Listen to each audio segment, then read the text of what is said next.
Europe 1, il est 9h01. La morale de l'info, on est très en retard, mais ce sont les lundis de la primaire.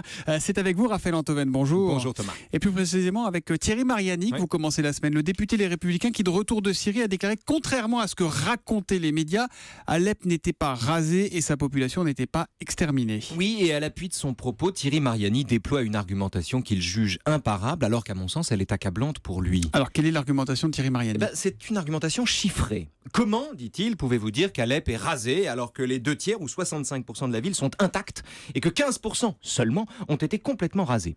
Autre argument, comment pouvez-vous dire que la population d'Alep a été exterminée alors qu'on ne dénombre pas plus de 35 000 morts civils sur 3 millions d'habitants? Et vous contestez ces chiffres ? Mais pas du tout, j'en sais rien. Peut-être que ces chiffres sont les bons, peut-être pas.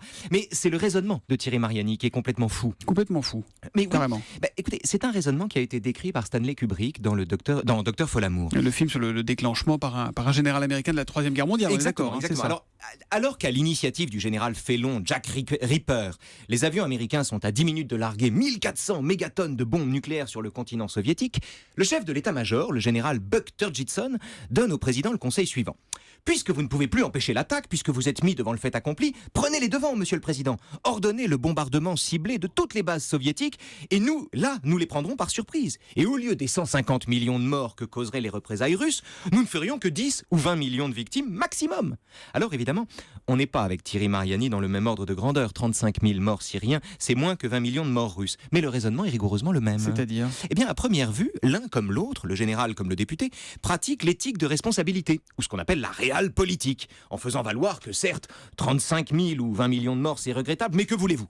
On n'évite pas la fin du monde sans tuer des millions de gens, on ne libère pas une ville, entre guillemets, sans tuer 35 000 personnes. Bref, on fait pas d'omelette sans casser des œufs. Enfin, sauf que là, les œufs sont des vies humaines. Et voilà, justement. Ce sont des vies humaines que le général fou et le député fantasque mettent dans la balance.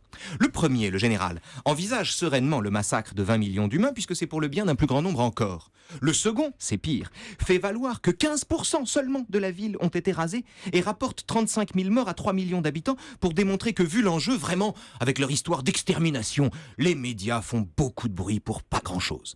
Dans les deux cas, le général et le député ont oublié un détail. Quel que soit le but, un massacre de masse est toujours une limite aux moyens qu'on peut se donner. Et la morale de l'info ? 35 000 morts n'est jamais un moindre mal. 35 000 morts n'est jamais un moindre mal. La morale de l'info, c'est tous les matins sur Europe 1. Ça revient à 8h moins 10, à 9h moins 10 demain matin. À demain, 8h52, Raphaël. à demain.